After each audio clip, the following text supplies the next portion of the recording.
ఒక ఓటు ఒక సైన్ ఒక నియోజకవర్గం ఫేట్ ను మారుస్తుందా? 2024లో చిత్తూరు జనం ఒక జడ్జిమెంట్ ఇచ్చారు. ఎగ్జాక్ట్ గా 365 రోజుల తరువాత ఆ రిజల్ట్ ఏంటి? ఇచ్చిన ప్రామిసెస్ గాల్లో కలిసాయా లేక డెవలప్మెంట్ వర్క్స్ గా మారాయా? ఇది మన చిత్తూరు ఎమ్మెల్యే గారి first year progress card. Proof అంతా ఫిగర్స్ లోనే ఉంది. 300 కోట్ల డెవలప్మెంట్. పదండి గ్రౌండ్ లో ఏం జరిగిందో చూద్దాం. ప్రతి ప్రామిస్ ఒక ఎగ్జామ్ లాంటిది. ప్రతి ఎగ్జామ్ లో పాస్ అయ్యారా ఫెయిల్ అయ్యారా? First promise drinking water. Incomplete గా ఉన్న అడవిపల్లి రిజర్వాయర్ ప్రాజెక్ట్ ను కంప్లీట్ చేస్తామన్నారు. మరి మాట నిలబెట్టుకున్నారా? పెనుమూరు క్రాస్ దగ్గర pipe line works full swing లో ఉన్నాయి. గవర్నమెంట్ వాటర్ రిలీజ్ చేస్తూ జీవో కూడా ఇచ్చింది. అడిషనల్ గా 2 కోట్లతో కొత్త బోర్లు పైప్ లైన్ల పనులు కూడా జరిగాయి. Second promise city roads. సిటీని గ్రీన్ సిటీగా మారుస్తామన్నారు. ఆ డైరెక్షన్ లో 38 కోట్లతో సిమెంట్ రోడ్లు డ్రైన్లు, 6.25 కోట్లతో రూరల్ బీటీ రోడ్లు, 5 కోట్లతో ఫారెస్ట్ రోడ్ డెవలప్మెంట్ పనులు పూర్తి అయ్యాయి. సిటీ లుక్కే మారుతోంది. థర్డ్ ప్రామిస్ ఫార్మర్స్ కు సపోర్ట్. మామిడి రైతులకు సపోర్ట్ ప్రైస్ ఇస్తామన్నారు. తోతాపురి మామిడి ఫార్మర్స్ కు గవర్నమెంట్ సపోర్ట్ తో ఎక్స్ట్రా ప్రైస్ వచ్చేలా ఫ్యాక్టరీ ఓనర్స్ తో ఫైట్ చేశారు. పాడి రైతుల కోసం 4.5 కోట్లతో గోకులం షెడ్లు కట్టించారు.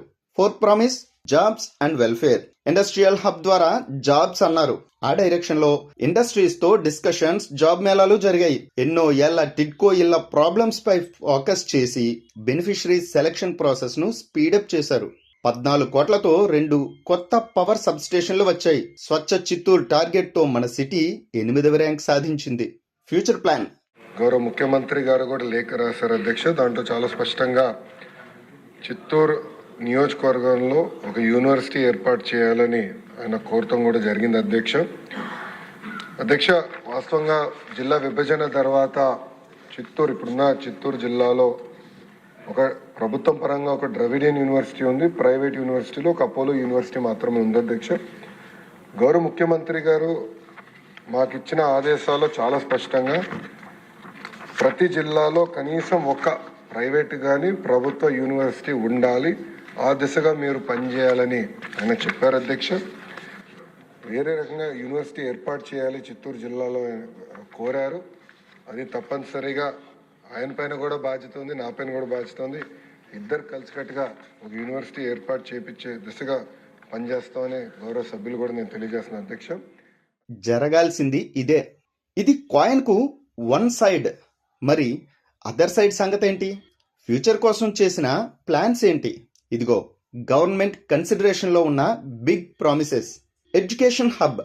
చిత్తూరులో యూనివర్సిటీ, సెంట్రల్ ఇన్స్టిట్యూట్స్ ఏర్పాటు ప్రపోజల్ అనేది కన్సిడరేషన్ లో ఉంది. హెల్త్ కేర్ గ్యారంటీ, ప్రభుత్వ మెడికల్ కాలేజ్, డెవలప్మెంట్ ట్రాక్, సిటీని కనెక్ట్ చేసే ఇన్నర్ రింగ్ రోడ్ ప్లాన్ ప్రభుత్వ పరిశీలనలో ఉంది. Rural service, village hospital upgradation, రైతు బజార్లు, ఫ్రీ మినరల్ వాటర్ ప్లాంట్ల ఏర్పాటు కూడా ప్రపోజల్స్ లోనే ఉన్నాయి.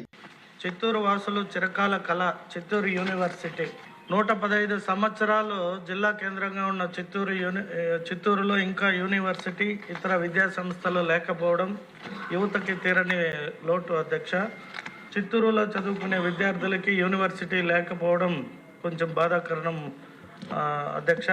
అలాగే చిత్తూరుతో సహా పూతలపట్టు, గంగాధి నెల్లూరు, పలమనేరు నియోజకవర్గాలకు సంబంధించిన విద్యార్థులు చిత్తూరులో యూనివర్సిటీ ఉంటే బాగుంటుందని గతంలో 2024లో ముఖ్యమంత్రి గారు, ఇప్పుడు ప్రీతమ ముఖ్యమంత్రి శ్రీ నారా చంద్రబాబు నాయుడు గారు ఎలక్షన్ సమయంలో చిత్తూరులో ఆఖరి మీటింగ్ ఏర్పాటు చేసినప్పుడు చిత్తూరు యువతకి హామీ ఇవ్వడం జరిగింది. అందుకుగాను నేను మా విద్యాశాఖ మంత్రివర్యుల్ని కోరడం ఏమనగా, చిత్తూరులో ఒక యూనివర్సిటీని ఏర్పాటు చేస్తే చిత్తూరు నియోజకవర్గ యువతకి అలాగే చుట్టుపక్కల ఉన్న నియోజకవర్గ యువతకు కూడా అనుకూలంగా ఉంటుంది అని. Final judgement. రేటింగ్ ఇవ్వాల్సింది మీరే. డెవలప్మెంట్ వర్క్సే కాదు, ప్రాబ్లమ్స్ లో ఉన్న 85 కుటుంబాలకు 1.5 కోట్లతో సీఎం రిలీఫ్ ఫండ్ అందించి హెల్ప్ చేశారు. స్కీమ్స్ రాకముందే అన్నా క్యాంటీన్ రీఓపెన్ చేశారు. డైల్ యువర్ ఎమ్మెల్యే అంటూ డైరెక్ట్ గా మీ దగ్గరకే వచ్చారు. ఒక 1 year లో జరిగిన పనులు మీ కళ్ళ ముందే ఉన్నాయి. ప్రోగ్రెస్ లో ఉన్నవి, ప్రపోజల్స్ లో ఉన్నవి కూడా మీ ముందు పెట్టాం. ఇప్పుడు జడ్జిమెంట్ చెప్పాల్సింది మీరే. ఒక సిటిజన్గా చిత్తూరు ప్రోగ్రెస్కి ఈ ఫస్ట్ ఇయర్ పాలనకు మీరు 100కు ఎన్ని మార్కులు ఇస్తారు? మీ రేటింగ్ కింద కామెంట్స్లో చెప్పండి.